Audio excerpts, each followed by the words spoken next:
population. On l'a dénoncée depuis trop longtemps. Elle a pété à la gueule de tout le monde, sauf malheureusement de ce gouvernement qui, à l'image du président, nous a fait des discours lénifiants pendant la crise en nous disant qu'il nous avait compris.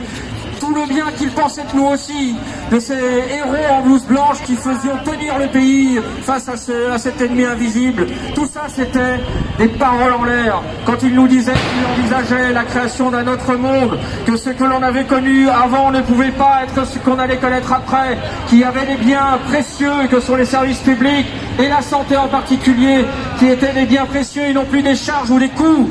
Tout ça, c'est des mots en l'air, parce qu'aujourd'hui, la réalité, c'est ce que nous dit le Premier ministre, c'est-à-dire qu'il n'y a pas de changement de cap, tout au plus un changement de tempo. C'est intolérable d'entendre ça pour nous, qui avons été au front, qui avons tant donné pour la population et qui allons continuer à être méprisés comme on l'était auparavant. La France, 5e puissance mondiale économique, était dans l'incapacité de nous payer et est toujours dans l'incapacité de nous payer à la hauteur de son rang. Nous sommes 26e sur 29 des pays de l'OCDE en matière de rémunération des soignants. C'est un scandale quand on sait l'argent qui est gaspillé ailleurs, l'argent qui est donné à foison aux entreprises, aux patrons, l'argent qui est donné aux laboratoires pharmaceutiques. C'est inadmissible et je crois que la population l'a compris.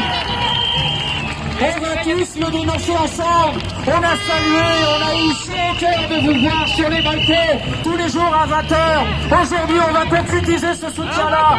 Les copines de l'association sont là à côté. Vos gâteaux sont là à côté du camion. Ce sont nos gâteaux. Elles nous ont soutenus pendant toute la crise. Elles venaient tous les jours nous aider.